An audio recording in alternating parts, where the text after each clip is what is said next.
Hi friends, அஸ்ஸலாமு அலைக்கும். இன்றைக்கி முர்த்தபா எப்படி செய்யணும்னு சொல்லிட்டு பார்க்கலாமா? நாங்கள் எப்போதும் மைதாவில் நாகா மைதா தாங்க வாங்குவோம். அதுதான் ஒரு சாஃப்ட்னஸ்ஸு நல்லாயிருக்கும். பரோட்டா போடுறதுக்கும் முர்த்தபாக்கு எல்லாத்துக்குமே நல்லாயிருக்கும். நம்ம மைதாவில் 2 முட்டை உடச்சி ஊற்றி தண்ணியில் கொஞ்சம் உப்பு கரைச்சி அதை ஊற்றி நல்லா மாவை நல்லா போட்டு பிணைஞ்சி வச்சுட்டு அதில் ஆயில் தடவி ஒரு 15 மினிட்ஸ் வச்சிடணும். ஆயில் தடவி வைக்கிறதுனால சீக்கிரமாக மாவு புளிச்சிடும். புளித்தோடனே கொஞ்சம் எடுத்து உருண்டை பண்ணி வச்சுட்டு அதை தட்டையாக தட்டி அதில் ஆயில் தடவி அதை ஒரு 15 மினிட்ஸ் வச்சிட்டோம்னா இன்னும் நல்லா சாஃப்டாக புளிச்சிடும் மாவு. எவ்வளோ மாவு புளிக்குதோ அவ்வளோக்கும் சாஃப்ட்னஸாக இருக்கும். புரோட்டா போட, முர்த்தபாக்கு எல்லாத்துக்குமே நல்லாயிருக்கும். அது ஒரு பக்கம் இருக்கட்டும். அதுக்கப்புறம் போன்லெஸ் சிக்கன் வாங்கி அந்த போன் இல்லாததாக கட் பண்ணி சின்ன சின்ன பீஸாக போட்டு மிக்சியில் ஒரு சுற்றி அரைச்சி வச்சுக்கணும். அரைச்சி வச்சுட்டு வெங்காயம் கட் பண்ணி வச்சுக்கிட்டு கேரட்டு கட் பண்ணி வச்சு நல்லா வதக்கி கடாயில் எண்ணெய் ஊற்றி அப்புறம் அரைச்சி வச்ச சிக்கனையும் போட்டு இஞ்சி பூண்டு பேஸ்ட்டு போட்டு மிளகாய்த்தூள், மிளகுத்தூள், ஜீரகத்தூள், மஞ்சள்தூள், கரம் மசாலா போட்டு நல்லா வதக்கி எடுக்கணுங்க.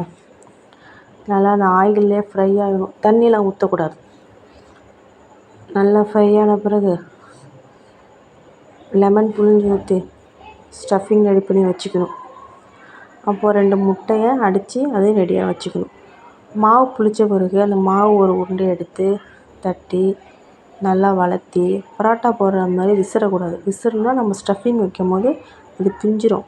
அதனால் இதுமாரி 4 பக்கமும் தேய்ச்சி மட்டும் விட்டுக்கணும். இந்த ஸ்டஃபிங் கொஞ்சம் வச்சு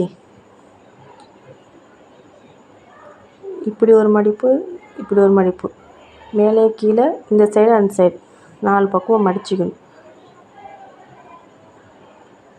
மடிச்சுக்கிட்டு இந்த முட்டையை நம்ம அடித்து வச்சுருந்தோம்னா அதை ஃபஸ்ட்டு ஒரு சைடு அப்ளை பண்ணிவிட்டு தவாவில் எண்ணெய் ஊற்றி இந்த அப்ளை பண்ண பக்கத்தை தவாவில் வச்சிடணும்.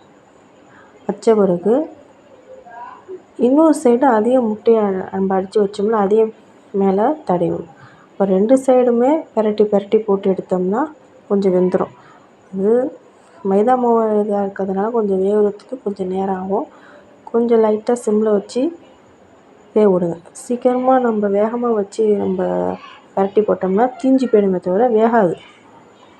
அதனால் கொஞ்சம் கொஞ்சமாக சிம்மில் வச்சு பெரட்டி போட்டு எடுத்தோம்னா சுவையான முர்த்தபா ரெடி.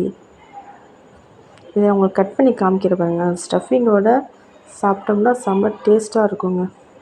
இன்றைக்கி இஃப்தாருக்கு தான் நான் செஞ்சு கொடுத்தேன் பசங்களுக்கு. பசங்க சாப்பிட்டாங்க. இந்த வீடியோ பிடிச்சிருந்துச்சின்னா லைக் பண்ணுங்கள், ஷேர் பண்ணுங்கள், கமெண்ட் பண்ணுங்கள். மறக்காமல் சப்ஸ்கிரைப் பண்ணுங்கள். தேங்க்ஸ் ஃபார் வாட்சிங். பாய்.